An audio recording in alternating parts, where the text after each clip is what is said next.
अस्सलाम वालेकुम, मेरा नाम नुमान। आप देख रहे हैं TechHoz, जिसके अंदर हम लोग डिस्कस करते हैं पाकिस्तान और दुनिया भर से आने वाली टेक न्यूज़ और अपडेट्स को। यार वैसे आज मेरा बिल्कुल भी वीडियो बनाने को दिल नहीं कर रहा, बिकॉज कुछ अर्सा पहले हमारे घर के अंदर दो छोटे छोटे बिल्ली के बच्चे आए, पता नहीं कहाँ से आए, न्यूली बोर्न थे। उनको हम लोगों ने फिर फूड दी, वो हमारे घर में ही रहना स्टार्ट हो गए।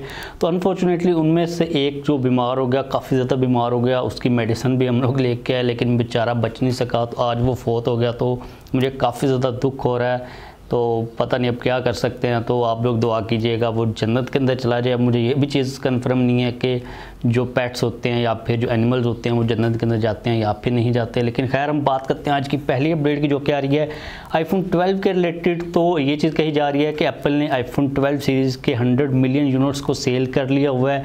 इन शॉर्ट काफ़ी सक्सेसफुल रही है, लेकिन ये चीज़ देखना पड़ेगी कि जो आईफोन 13 सीरीज़ आती है या फिर 12s सीरीज़ आती है वो इतनी ज़्यादा सक्सेसफुल हो पाती है या फिर नहीं हो पाती, क्योंकि इतने कुछ ख़ास ज़्यादा हमें बड़े जो चेंजेस है वो देखने को नहीं मिलेंगे। अगली एक क्विक अपडेट यहाँ पर आ रही है Redmi 9 सीरीज़ के रिलेटेड। तो उसके जो ग्लोबल वेरिएंट्स हैं उनके अंदर एंड्रॉयड 11 की अपडेट आना स्टार्ट हो चुकी हुई है। अब ये काफ़ी अनफॉर्चुनेट बात है कि एंड्रॉयड 12 को रोल आउट कर दिया गया और अब जाकर ब्रांड जो है एंड्रॉयड 11 की अपडेट दे रही है। मतलब कि अगर आप लोगों ने प्रॉमिस की हुई है अपडेट्स तो भाई जल्दी दो, तो ये चीज़ काफ़ी ज़्यादा ख़राब है।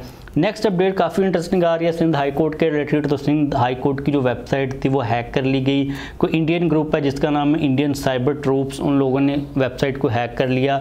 वैसे इसके रिलेटेड जो सिंध गवर्नमेंट है उनके तरफ से कोई भी स्टेटमेंट वगैरह सामने नहीं आई, लेकिन इस किस्म के जो काम होते हैं वो होते रहते हैं दोनों साइड के ऊपर, तो आपको इतनी खास ज़्यादा टेंशन लेने की ज़रूरत नहीं है।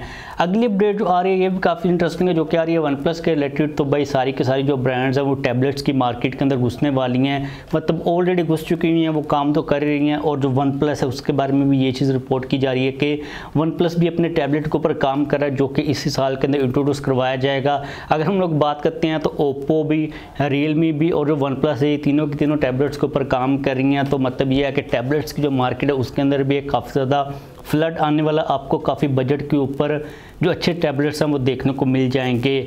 नेक्स्ट अपडेट यहाँ पर आ रही है Xiaomi के रिलेटेड। तो आप लोगों को पता है कि Xiaomi अपना एक मेन स्ट्रीम जो फोल्डिंग फ़ोन है वो तो इंट्रोड्यूस करवा चुका हुआ है, जो कि काफ़ी ज़्यादा महंगा है, लेकिन हमें एक बजट स्मार्टफोन चाहिए जो कि फोल्डिंग हो। तो अभी रिसेंटली Xiaomi के फोल्डिंग फ़ोन के पेटेंट सामने हैं, जो कि Z Flip जैसा एक क्लैम्पशेल डिज़ाइन है, आप लोग यहाँ पर देख सकते हो।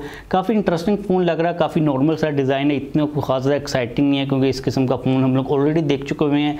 इसके बारे में ये चीज़ कही जा रही है कि आप लोगों को Xiaomi की तरफ से बजट कैटेगरी के अंदर, मतलब कि बजट का ये है कि जो Z Flip है उससे कम प्राइस के ऊपर देखने को मिल जाएगा। और इसके अंदर बैक साइड के ऊपर सर्कुलर कैमरा का मॉड्यूल है और फ्रंट के ऊपर में डुअल पंच होल नज़र आ रहा है। अब ये चीज़ मुझे समझ नहीं आ रही कि बाहर वाली साइड के ऊपर कोई भी स्क्रीन नज़र नहीं आ रही, तो यही वो सीन करेंगे, मतलब कि पहले साल के अंदर विदाउट स्क्रीन लॉन्च करेंगे और अगली जनरेशन के अंदर बैक साइड के ऊपर छोटी सी स्क्रीन को चिपका देंगे। तो जो कंपनीज करती हैं वो तो आप लोग ईजिली अंडरस्टैंड कर ही सकते हो।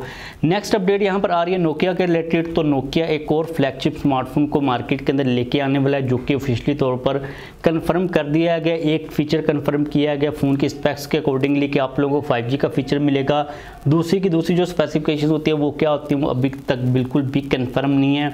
तो अगर आप लोग नोकिया के किसी फ्लैगशिप फ़ोन का वेट कर रहे हो तो आप लोगों को बहुत जल्द तो नहीं मिलेगा, क्योंकि ये नवंबर तक कहा जा रहा है कि नवंबर से पहले इंट्रोड्यूस करवाया जाएगा। इसके बाद अगली अपडेट यहाँ पर आ रही है वीवो के रिलेटेड। तो अभी रिसेंटली वीवो ने एक नया ट्रेडमार्क रजिस्टर करवाया नेक्स के नाम से। अब ये वाला जो नेक्स है ये वो वाला नेक्स नहीं है जो कि वीवो की एक सीरीज़ चलती है एक्सपेरिमेंटल टाइप की, आप लोग में भी समझो कि वीवो का जो नेक्स 5 है उसका ट्रेडमार्क है। बेसिकली ये वो वाला ट्रेडमार्क नहीं है, बल्कि ये वीवो के एक फोल्डिंग फ़ोन का ट्रेडमार्क है, जो कि कहा यह जा रहा है कि वीवो का जो फोल्डिंग फ़ोन होगा वो नेक्स की ब्रांडिंग के साथ आएगा और वो इसी साल के अंदर आएगा। क्योंकि आप लोगों को पता है कि जो नेक्स की एक टैगलाइन है वीवो के साथ अटैच्ड है, जो कि काफ़ी एक्सपेरिमेंटल और यूनिक टाइप की होती है, जिसके अंदर वीवो एक्सपेरिमेंट्स करता है। तो मुझे लगता है कि जो फोल्डिंग फ़ोन्स की कैटेगरी है उसको ये वाली सीरीज़ का नाम सूट करता है। तो लेट्स सी वीवो क्या करता है और वीवो अपने आप को कहाँ पर पोजीशन करता है फोल्डिंग फ़ोन्स की मार्केट के अंदर।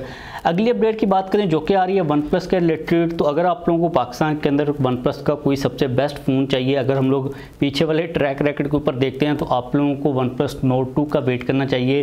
इसके रिलेटेड काफ़ी ज़्यादा न्यूज़ लीक्स और रूमर्स निकल के आ रहे हैं और काफ़ी ज़्यादा लोग इसका वेट भी कर रहे हैं, क्योंकि जो फर्स्ट जनरेशन का नोड था वो काफ़ी ज़्यादा सक्सेसफुल था और एक हिसाब से OnePlus ने नोड के साथ एक कमबैक भी किया था, क्योंकि आपको पता है कि OnePlus के स्मार्टफोन्स की जो प्राइजेस थी वही वो फ्लैगशिप के ऊपर पहुंच गई थी। तो अगर हम लोग बात करते हैं OnePlus Nord 2 की लॉन्च डेट के बारे में जो रूमर्स आ रहे हैं, तो ये चीज़ कही जा रही है कि इस मंथ के एंड तक आप लोगों को जो Nord 2 है वो कुछ मार्केट्स के अंदर लॉन्च होता हुआ नज़र आ सकता है। और OnePlus ने Nord 1 की जो पिक्चर्स थी इंस्टाग्राम के ऊपर वो सारी की सारी डिलीट कर दी है, मतलब कि वो लोग चाह रहे हैं कि अब जो लोग हैं वो फोकस करें Nord 2 के ऊपर। लेकिन ये चीज़ समझ नहीं आ रही कि पिक्चर्स डिलीट करने से क्या फ़ायदा होगा, मतलब कि क्या इसका मार्केटिंग के हिसाब से पहलू है। लेकिन भाई वो लोगों ने ये काम कर लिया हुआ है। अगर हम लोग स्पेसिफिकेशंस की कुछ बात करते हैं तो आप लोगों को एमोलेड डिस्प्ले मिलेगा 90 हर्ट्ज के रिफ्रेश रेट के साथ, और मीडियाटेक का डायमेंसिटी 1200 प्रोसेसर हो सकता है। तो जो प्राइस कितनी होती है ये चीज़ काफ़ी इंपॉर्टेंट होगी, क्योंकि आप लोगों को पता है कि OnePlus आजकल काफ़ी ज़्यादा ऑफ चल रहा है। इसके बाद जो अगली अपडेट है ये भी OnePlus के रिलेटेड ही आ रही है, जो कि काफ़ी हद तक मुझे बैड टाइप की अपडेट लग रही है। OnePlus के फैंस को ये बिल्कुल भी पसंद नहीं आएगी। तो आप लोगों को पता है कि कुछ दिन पहले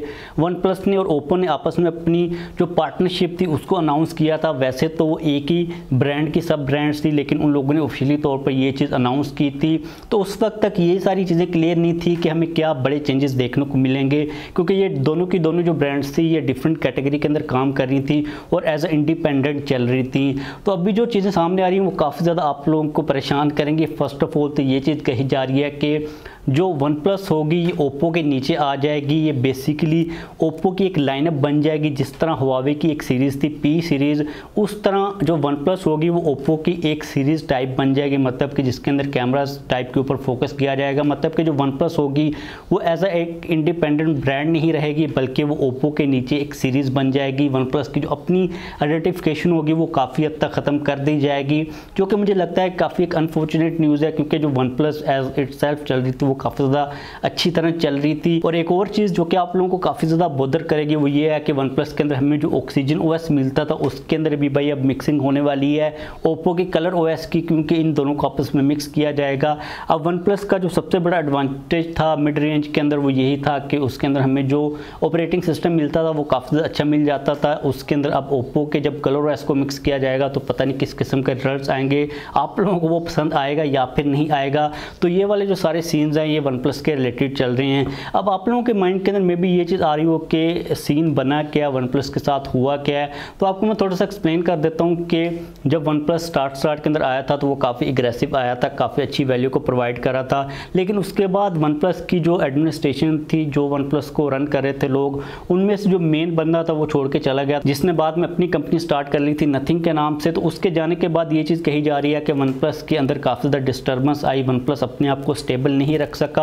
और अगर हम लोग एक और चीज़ के ऊपर भी देखते हैं ना तो यार मार्केट के अंदर काफ़ी ज़्यादा रश हो चुका हुआ है। इतनी ज़्यादा प्रोडक्ट अगर एक ही ब्रांड की तरफ से आती हैं, क्योंकि बेसिकली तो OnePlus, Oppo और जो Realme एक ही ब्रांड है, आप लोग इनको एक ही समझ सकते हो। तो इतने ज़्यादा अगर स्मार्टफोन्स होते हैं तो कंपनीज़ के लिए भी ये चीज़ काफ़ी ज़्यादा मुश्किल हो जाती है कि उन लोगों ने किस ब्रांड को कहाँ पर रखना है, उसके अंदर जो स्मार्टफोन्स आ रहे हैं उनको कहाँ पर प्लेस करना है। तो जो रिसोर्सेज होते हैं वो काफ़ी ज़्यादा वेस्ट होते हैं। तो मुझे लगता है कि Oppo ने यही फैसला किया या फिर BBK इलेक्ट्रॉनिक्स ने ये फैसला किया कि भाई OnePlus को अब हम लोग थोड़ा सा नीचे करते हैं, क्योंकि वैसे भी वो इतनी कोई ज़्यादा इफेक्टिव रही नहीं थी, लोगों को भी इतनी खास ज़्यादा पसंद आई नहीं थी। तो वो ज़्यादातर जो फोकस है अपनी मेन ब्रांड्स के ऊपर करना चाह रहे हैं, क्योंकि अगर हम लोग कंपनी की नज़र के अंदर देखते हैं ना तो जो Oppo है वो ज़्यादा सुपीरियर है OnePlus से, इसलिए उन लोगों ने OnePlus को Oppo के नीचे रखा है। तो ये चीज़ आप लोगों को उम्मीद है कि समझ आ गई होगी। तो अगर आप लोग OnePlus के फैंस हैं तो भाई आप लोगों को नेक्स्ट अपकमिंग जो फ़ोन होंगे OnePlus के, उनके अंदर जो चेंजेस होने वाले हैं में भी पसंद ना आए। तो बस इस वीडियो को ख़त्म करते हैं। जाने से पहले अगर आप लोगों का कोई क्वेश्चन हो तो आप लोग डेफिनेटली पूछ सकते हो।